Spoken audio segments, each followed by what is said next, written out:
Senator It's a Sullivan. good example of bipartisanship on the Commerce Committee here. Well, thank you. I appreciate the commissioners coming in and testify today. You know, as you saw, there's been a lot of discussion on the challenges of rural states. I think Senator Daines's point, the combination of rural states and then small businesses is a big one that you're all aware of. And as I think you all know, that in Alaska you kind of have those issues magnified because a lot of our communities don't even have roads that connect each other, let alone telecommunications. So I appreciate the focus of all the commissioners. Mr. Chairman, Commissioner Rosenworcel, I know that you've been up. Have the other commissioners, everybody been to Alaska? Can I get just a, great, good. Well, love to have you back, but I really appreciate, seriously, you can talk about, you know, distance. Senator Wicker was going through the list of rural states in his question. He forgot us, and I was kind of thinking that, you know, we have boroughs in Alaska that are bigger than Mississippi, but that's no offense to Senator Wicker. Anyways, let me follow up on a couple Alaska-specific questions, and I want to try and get to a couple more national. Mr. Chairman, your visit spurred our wireline and wireless server carriers to work together with the FCC to address some of the unique challenges that we have in Alaska. And, you know, these carriers are making progress on expanded wired and wireless broadband capabilities. They're going to continue this. As you know, some of these deployments are very costly. I think there was some, as you and I have talked about recently, concern that that you're not considering in the proposal with regard to the national rate of return order a reference to what we're now referring to as the Alaska plan that I know you've been working on, the commission has been working on. Can you assure me today, and I'd like this from all the commissioners if possible, that the commission will act on the Alaska plan for rural wireline and wireless services within 60 days of adopting the national rate of return order, just so we have some certainty on that issue? Thank you, Senator. I've got it on the schedule for the second quarter. I hope that we adopt the rate of return order yet this month. I'm trying to do quick math as to what moves us into early second quarter. It may be more like mid-second quarter, but I intend to have this before my colleagues in the second quarter. So no later than second quarter? Yes, sir. Can I get that from all the commissioners? It's a very important issue for my constituents.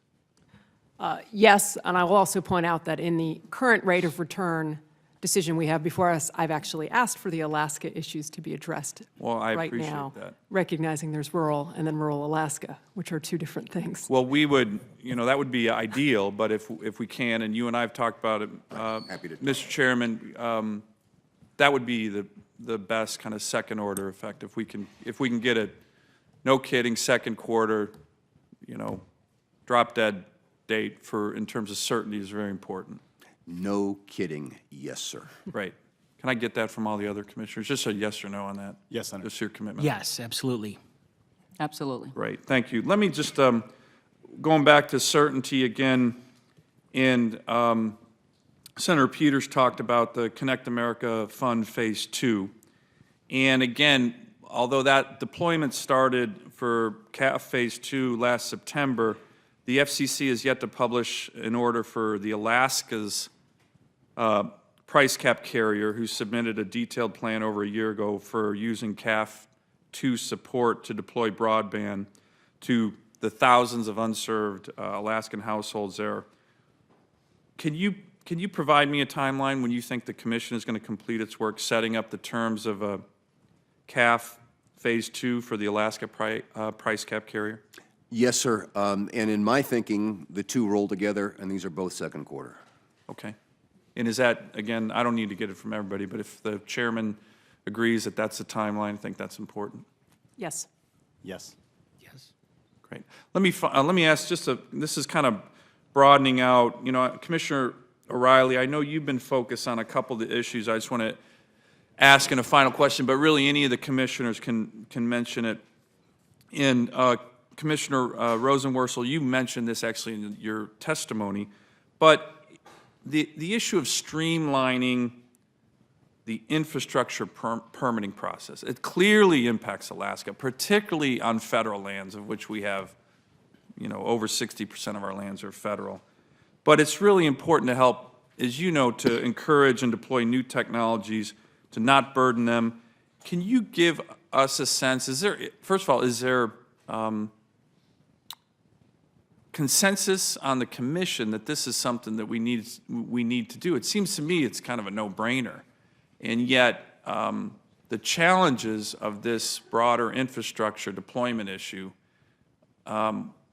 we would be very, very interested in your suggestions on how to streamline the permitting process so we can make sure that, as you mentioned earlier in your testimony, you know, the infrastructure on the ground gets in time so the technology is not moving way past it. So I would welcome any thoughts that you might have on this broader issue, which I think is not just an issue for Alaska, I think it's an issue for the whole country, but it's a particular issue for states, a lot of the rural states represented on this committee, that have a lot of federal land as well.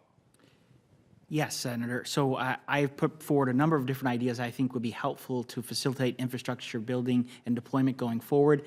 I will just highlight with you and a number of things that we can do at the Commission and are doing, and we are pushing the envelope in the legislation that this Congress has approved in the past. But I will suggest to you that, you know, the flip side of this is it may require more legislation and it may require more preemption, which I know is not a great word to use from folks in the Senate, but it is something that is probably going to be necessary when you're talking about small cells. Yep. And densification. It is work that's going to be necessary. And there, we've had localities. I know there's. I referenced one in a speech in Florida, yeah, where they put up a monopole, and a couple weeks later they made the company pull the monopole down. So I mean, it is, either you want broadband or you don't. Well, we all agree that we want it. So we're going to have to figure out how to get the infrastructure out there, and that sometimes displaces locality decisions. Commissioner Rosenworcel, on the issue on federal lands, you mentioned it. Yeah, federal lands are 1/3 of our national real estate, and they are some of the slowest places to deploy broadband. I know in the Middle Class Tax Relief and Job Creation Act, this committee had a section that required federal authorities to have a master contract for deploying infrastructure on federal facilities. I think the next step, if I could ask this committee to take it, would be to actually require federal authorities to use that contract. It's the missing piece. And were we able to do that, we would be able to harmonize those contracts on 1/3 of our national real estate and federal And you don't have the lands. preemption issue, obviously. That's right. Exactly. Okay, thank you. Thank you, Mr. Chairman.